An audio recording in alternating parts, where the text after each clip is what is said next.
Эрүүн нүрийн гажиг нь бол ерөнхийдөө бол үндсэн хоёр шалтгаантай. Олдмол болон төрөлхийн гажиг гэж байгаа. За олдмол гажиг нь болохоор хэд хэдэн шалтгаанууд байгаа.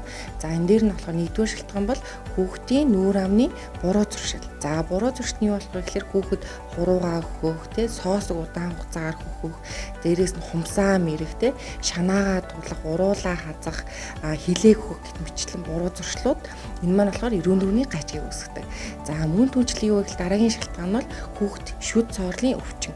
За хүүхдийн шүд цоороод маш их удаан хугацаар хараг хэлбэрээр цоорсны дараагаар шүдний бүрэн бүтэн байдал алдагддаг.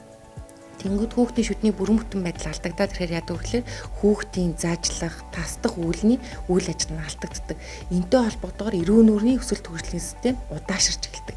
Инээс шалтгаалаад сүүлийн үед хүүхдүүдэд болохоор дараагийн шамийн зуулт үүсэх, дээрээс нь хүүхдийн шүдний бөөгнөрл үүсэх шалтгаан. Ер нь бол хүүхдүүдийн донд гүйсэн булчирхайн том хүүхэд маш их болсон. Инээс шалтгаалаад хүүхэд амьсгалах, залхих процесст үйл ажиллагаа алдагддаг. Инээс шалтгаалаад ирэнгүүт яадаг гэхээр тэр процесс алдагдсанаас хүүхдийн амт орсон булчин гэж байдаг. Хүүхдийн уруулын булчин бол хүүхдийг амьсгалах, залхих үйл ажиллагаанд оролцдог байхгүй. Тэгэхээр энэ булчингууд үйл ажиллагаа суларч эхэлдэг. Ингээд сулраад ирэхээр шүдэнд маань гажиг үүсдэг. Тэгэхээр шүд маань яаж байгаа гэхээр гадна талаараа уруул, дотор талаараа хил болон тагнаа гүйсэн булчирхай хоолойнууд гэсэн ийм хэсгүүдээс бүрдэж байгаа. Эдгээр булчингуудын үйл ажиллагаа алдагдаад ирэхээр шүдэнд гажиг үүсэж байгаа. За дараагийн шалтгаан юу гэхээр удамшлын гажиг. За эмээ өвөө, эцэг ихтэй эдгээр хүмүүс нь төрөлхийн шаймын зулттай, төрөлхийн орсгой зулттай ч юм уу энэ нь хүүхдэд ястаа гэж удамшдаг гэсэн үг. За тэгэхээр энэхүү гажигуудаас өртсөн сэргийлэмжлэл бид нар яах ёстой вэ гэхээр та хүүхдээ маш сайн ажиглах ёстой.